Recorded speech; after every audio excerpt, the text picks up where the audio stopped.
If you enjoy this podcast, then be sure to check out Farm Small, Farm Smart Daily, where you can get your daily dose of farm wisdom.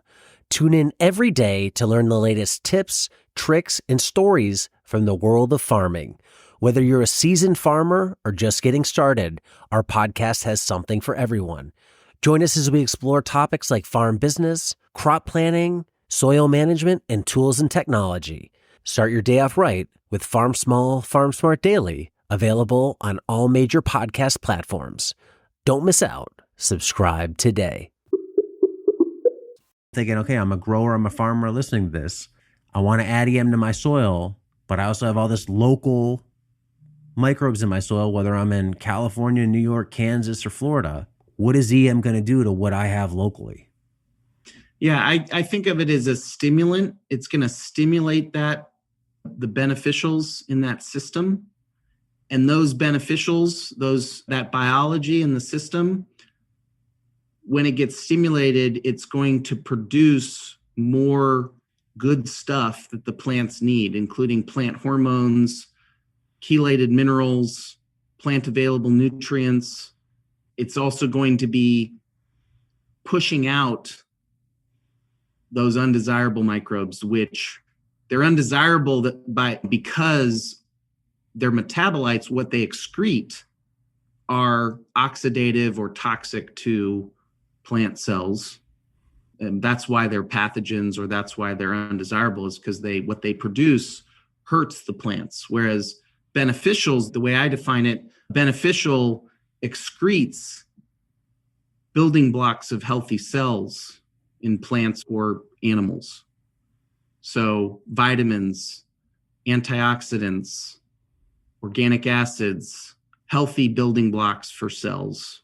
So yeah, I think of it more of as a stimulant to the system, but I also recognize that, and this may go back to what you said earlier about why hasn't it been adopted widely, and that is that it does take time.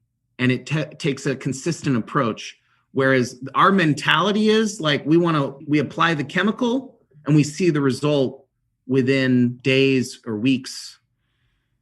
This is stimulating the biology in a very complex system over time. It takes time. But what you can see over time is a shifting of some of those parameters that you can measure, which relate back to the health of the system. Dr. Higa and Dr. Parr, who was with the USDA, wrote an article about classifying soils based on what microbes were dominant in the system. And there's basically 4 classes. One type of soil, which is very commonly associated with heavy chemical use over decades of using chemicals, pesticides, is what's called as a disease-inducing soil. So a disease-inducing soil, if you look at broadly what kind of microbes dominate in that system, there's a lot of pathogens. So if you don't use the pesticides to keep the pathogen levels down, there's a lot of disease in your crop. That's a disease-inducing soil. On the other spectrum, there's a zymogenic soil, and that's a soil that is like high levels of beneficial microbes producing all the nutrients for healthy plants, maximizing what the plant needs, and low incidence of disease-causing microbes.